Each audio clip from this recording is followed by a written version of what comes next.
Hi, I'm Rachel McIntosh-Kostrensky with the U.S. Environmental Protection Agency.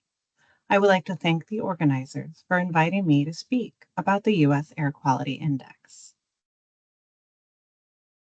This presentation will discuss the U.S. AQI's purpose, related regulations, format and structure, public health messaging, and reporting requirements. I will end with a few key takeaways.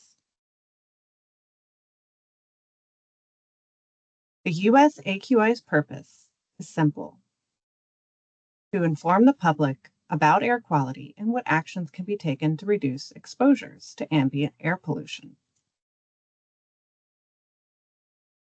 The U.S. AQI originates from the U.S. Clean Air Act of 1970, where EPA was directed to provide daily analysis and reporting of air quality based upon such uniform air quality index. The index is codified in the Federal Registry under the Ambient Air Quality Surveillance Network, 40 CFR Part 58, where the national reporting requirements are detailed. The AQI is related to health regulations, particularly the National Ambient Air Quality Standard, or the NAAQS. The AQI is updated through the notice and public rulemaking process.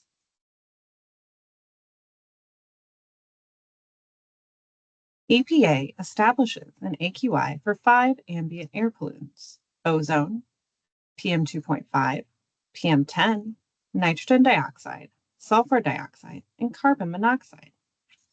Each of these pollutants has a national ambient air quality standard set by the EPA to protect public health. The U.S. AQI is divided into 6 categories that correspond to different levels of health concern. Each category is color-coded and provides information about the air quality, which groups may be impacted, and actions that can be taken to reduce exposure. The categories are good, 0 to 50, which is green; moderate, 51 to 100, yellow; unhealthy for sensitive groups, 101 to 150, orange; unhealthy, 151 to 200, red; very unhealthy, 201 to 300, purple; and hazardous, 301 and up, maroon.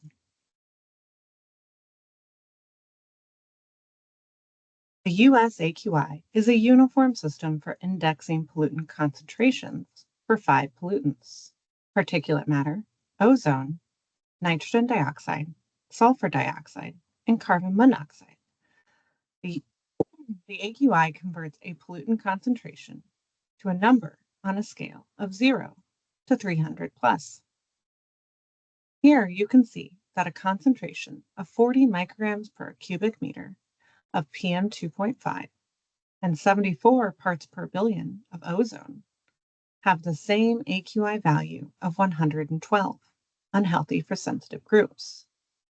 This means the public only needs to understand the index to know about air quality, but not the different pollutant concentrations. The AQI category breakpoints are the concentrations that delineate the change in categories and are generally related to the National Ambient Air Quality Standards. The AQI value of 50 typically corresponds to the level of the long-term annual standard, or the National Ambient Air Quality Standards.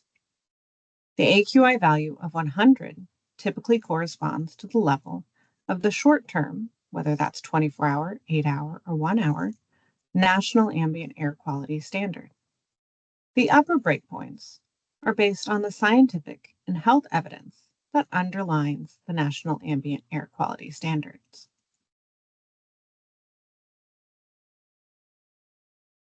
EPA recently updated some of the breakpoints for the PM2.5 AQI during the January 2024 PM NAAQS final rulemaking.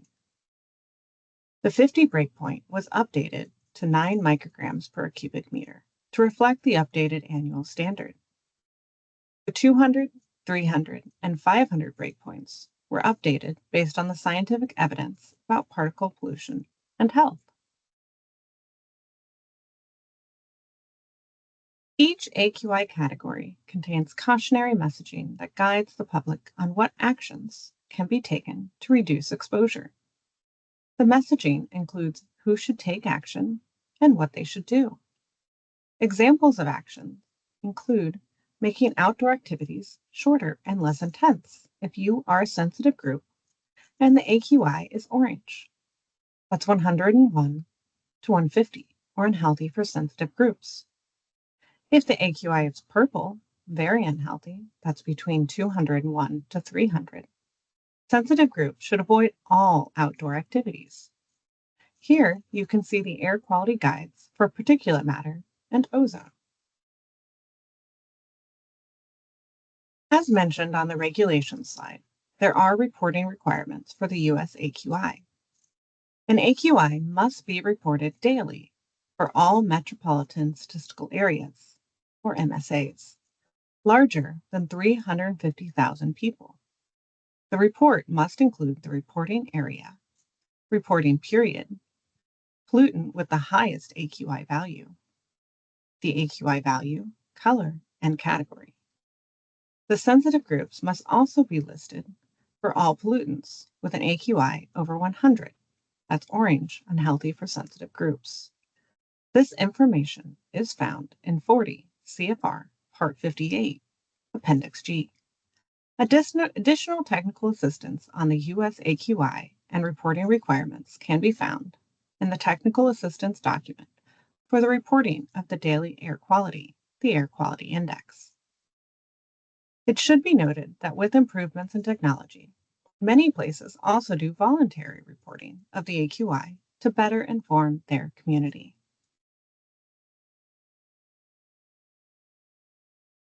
Where can you find the AQI? Anyone can find the US AQI by going to airnow.gov and searching for the US zip code, city, or state. The AirNow dial shown on the far left will appear with the AQI value, color, and category name, as well as the forecast when available. The AQI can also be found on the AirNow app, air quality maps such as the fire and smoke map, and in state, local, or tribal agency websites and reports. Most weather reports also include the AQI. In summary, the AQI translates data into actionable information that can be used in a uniform way and is evidence-based. Through this, the AQI communicates air quality to the public and informs them what actions to take to reduce exposures to ambient air pollution.